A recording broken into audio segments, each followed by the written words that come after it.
Assalamualaikum warahmatullahi wabarakatuh. Selamat pagi anak-anakku semua. Bagaimana kabar kalian hari ini? Alhamdulillah, sehat, luar biasa. Allahu Akbar. Yes. Semoga anak-anak hari ini dalam keadaan sehat semuanya dan bisa belajar bersama dengan Bu Nani. Anak-anak sudah siap belajar apa belum? Sebelum kegiatan belajar dimulai, marilah kita berdoa terlebih dahulu dengan membaca kalimat basmalah bersama. Bismillahirrahmanirrahim. Pada minggu yang lalu, anak-anak sudah belajar apa yo? Masih ingat apa enggak? Ya, anak-anak sudah belajar tentang pertumbuhan dan perkembangan pada makhluk hidup, yaitu tentang pengertian makhluk hidup. Makhluk hidup dapat dibedakan menjadi 3. Ayo, apa saja? Siapa yang masih ingat? Yaitu manusia, hewan, dan tumbuhan. Kemudian kemarin anak-anak juga sudah belajar tentang ciri-ciri makhluk hidup. Masih semangat anak-anak?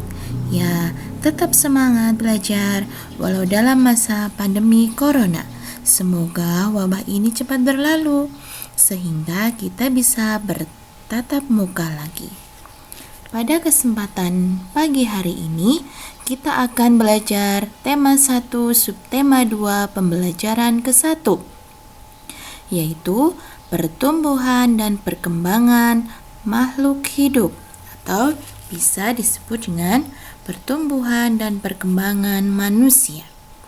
Tujuan pembelajarannya supaya anak-anak dapat mengetahui apa itu pertumbuhan dan perkembangan.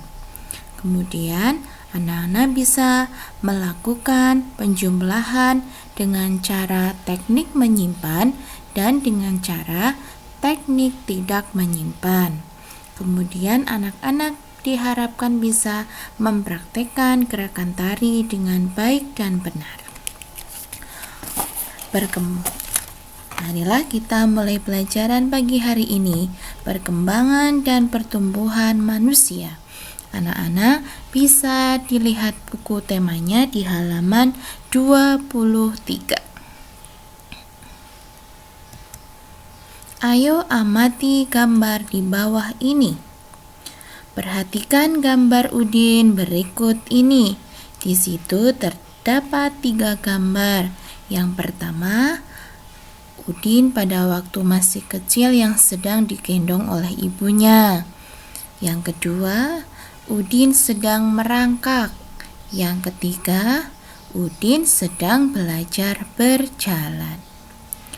Dari ketiga gambar tersebut, apakah kamu dapat menemukan perubahan yang dialami Udin berdasarkan gambar tersebut? Ya, tentunya ada perbedaan di 3 gambar tersebut. Kamu bisa menyebutkan perbedaannya di gambar 1, 2, dan 3. Nanti kamu bisa jawab pertanyaannya di halaman 23. Perubahan yang dialami Udin sejak bayi sampai saat ini adalah, ya nanti kamu bisa dijawab di situ soalnya. Nah, itu yang dinamakan dengan pertumbuhan. Ayo mengamati gambar yang kedua. Di situ ada Udin yang sedang memegang botol susu dan setelah beranjak dewasa, Udin bisa makan sendiri. Dari gambar tersebut, perubahan yang dialami Udin sejak bayi sampai saat ini adalah, jawab ya pertanyaannya, lalu ditulis di halaman 23. Nah, hal tersebut yang dinamakan dengan perkembangan.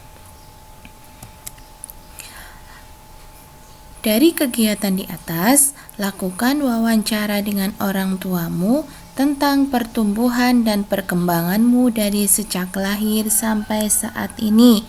Nanti anak-anak bisa menuliskan jawabannya di bawah pertanyaan yang ada di buku halaman 23. Pertanyaan yang pertama yaitu, apakah kamu mengalami pertumbuhan dan perkembangan seperti Udin? 2. Cobalah mencari tahu dari orang tuamu tentang pertumbuhan dan perkembanganmu dari sejak lahir sampai saat ini. Misalnya, kamu bisa merangkak di usia berapa? Bisa berjalan di usia berapa? 3.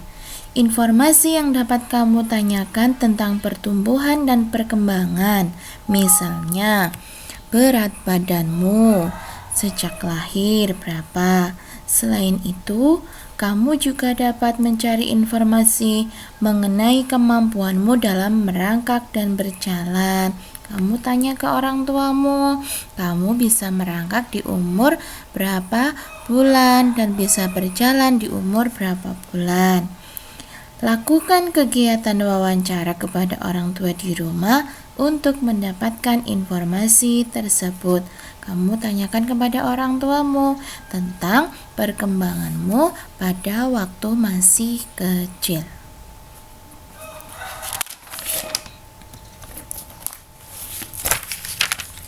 Manusia sebagai makhluk hidup mengalami pertumbuhan dan perkembangan. Bertambah berat serta tinggi badan merupakan salah satu contoh pertumbuhan. Anak-anak bisa dibuka halaman 24. Di situ terlihat gambar Udin yang susah payah memegang botol susunya. Kemudian setelah beranjak dewasa, Udin sudah pandai memegang botol minumannya sendiri. Kekuatan tangan manusia juga mengalami perkembangan. Contohnya seperti terlihat pada gambar. Edo saat masih kecil kesulitan untuk memegang botol susu.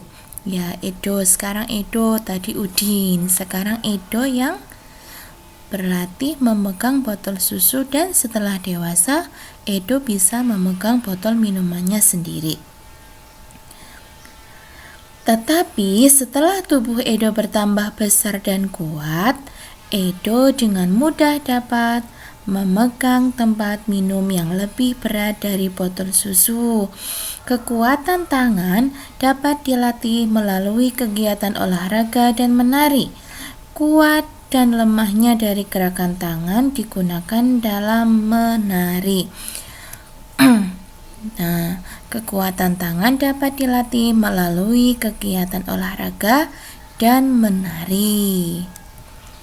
Nah, coba lakukan percobaan di bawah ini untuk bisa membedakan mana yang membutuhkan tenaga yang kuat dan mana yang tidak membutuhkan tenaga secara kuat. Misalkan, lakukan gerakan lemah seperti orang yang memegang kapas. Kapas itu adalah benda yang ringan. Kemudian lakukan gerakan kuat seperti orang yang sedang mendorong meja. Di situ terlihat sekali perbedaannya antara orang yang memegang kapas dengan anak yang sedang mendorong meja. Tentu yang sangat membutuhkan tenaga adalah, iya betul, anak yang sedang mendorong meja memerlukan gerakan yang kuat.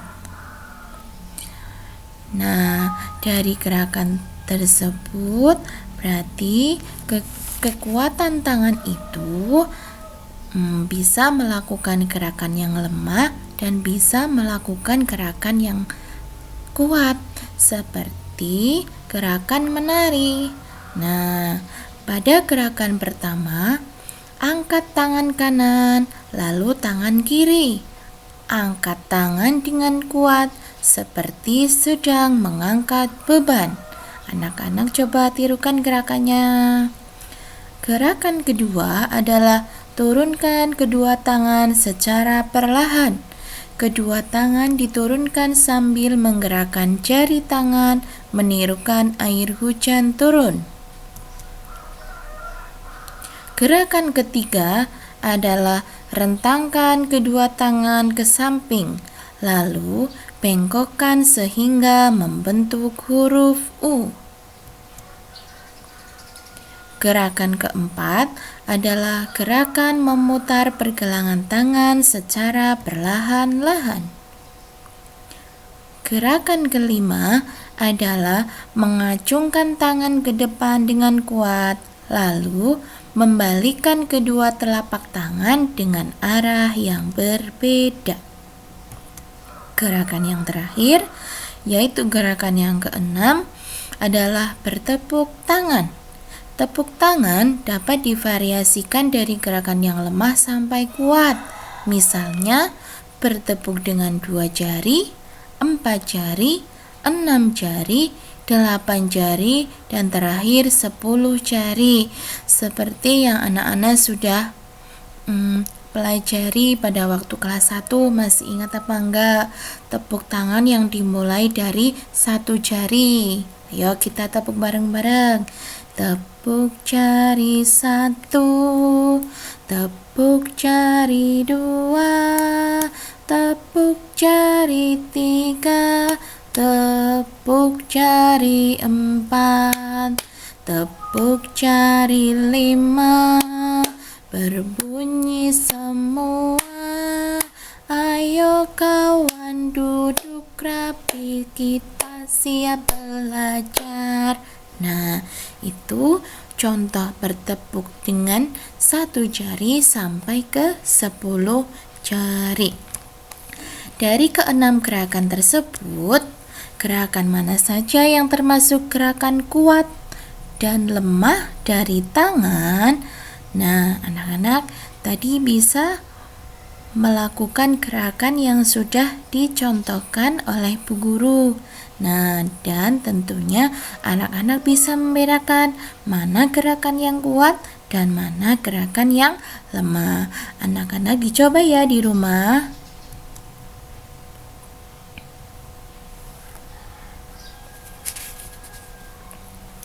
Badan kita mengalami pertumbuhan, kemampuan kita pun mengalami perkembangan. Pada saat anak-anak kelas 1, kalian baru belajar nama dan lambang bilangan sampai bilangan puluhan. Lalu berkembang menjadi bilangan ratusan dan ribuan, bahkan puluh ribuan. Kalian juga sudah belajar penjumlahan dan pengurangan. Mari kita coba pelajari penjumlahan bilangan ribuan tanpa teknik menyimpan. Perhatikan contoh berikut ini. 1234 ditambah 2345 sama dengan berapa anak-anak? Ya, anak-anak jika menghitung gunakan dengan cara bersusun pendek. Anak-anak bisa tulis kembali. Angka yang pertama 1234, kemudian di bawahnya ditulis 2345. Anak-anak menulisnya harus lurus antara satuan dengan satuan, puluhan dengan puluhan, ratusan ribuan dengan ribuan. Nanti jadi anak-anak gampang dalam menjumlahkannya. Ditambah, yang pertama ditambahkan adalah satuannya dulu, yang di belakang. 4 ditambah 5, tulis di sini berapa? 9. Yang kedua, puluhan. 3 ditambah 4 sama dengan 7. Ditulis angka 7. Kemudian yang berikutnya ratusan. 2 ditambah 3 sama dengan 5. Anak-anak tulis di sini lurus dengan bilangan ratusan yang di atasnya. Yang terakhir, ribuan dengan ribuan. 1 ditambah 2 sama dengan 3. Jadi jumlahnya 3579. Gampang kan anak-anak? Ya, Ayo anak-anak, coba berlatih menghitung penjumlahan tanpa teknik menyimpan di buku tulis kalian. Tulislah soal berikut ini. Coba soalnya ditulis di buku latihan anak-anak. Kemudian yang kedua adalah penjumlahan dengan teknik menyimpan. Contoh, 1900 ditambah 2300. Kita tulis dengan cara bersusun pendek, ditambahkan. Yang ditambahkan adalah yang satuannya dulu. 0 tambah 0 sama dengan 0, ditulis di belakang. Kemudian puluhannya 0 ditambah 0 lagi, ditulis 0. Kemudian ratusan, 9 ditambah 3. 9 ditambah 3 berapa? Ya, 12. Anak-anak cukup menuliskan angka satuannya saja atau angka yang di belakang, yaitu angka 2. Nah, yang satu ditulis di mana, Bu Guru? Nah, yang satu anak-anak tulis menyimpan di angka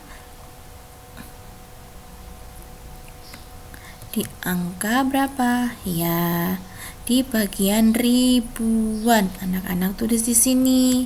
Jadi, ribuannya ada 3 angka, yaitu 1 ditambah 1 ditambah 2 sama dengan berapa? 4. Satunya adalah tadi 9 ditambah 3, 12. Anak-anak cukup menuliskan angka 2-nya saja. Yang satu disimpan di tempat ribuan. Jadi jumlahnya 1900 ditambah 2300 yaitu 4200. Nah, penjumlahan dengan teknik menyimpan. Untuk menambah pemahaman anak-anak coba kerjakan latihan di bawah ini, tulis di buku tulis kalian. Itu adalah penjumlahan dengan teknik menyimpan dan penjumlahan dengan tidak menyimpan. Ya, sudah paham anak-anak? Ya, itu adalah materi yang Bu Guru sampaikan pada pagi hari ini. Semoga anak-anak masih tetap semangat belajar walau belajar secara daring atau secara online. Nah, untuk hari ini berarti kita sudah belajar tentang pertumbuhan dan perkembangan manusia. Yang kedua, belajar tentang kekuatan tangan manusia yang dicontohkan dengan gerakan tari dan penjumlahan tanpa teknik menyimpan dan dengan teknik menyimpan. Untuk tugas hari ini, anak-anak kerjakan di buku temanya di halaman 25. Selamat mengerjakan. Marilah kegiatan belajar pagi hari ini kita tutup dengan bacaan hamdalah bersama. Alhamdulillahirabbil alamin. Assalamualaikum warahmatullahi wabarakatuh.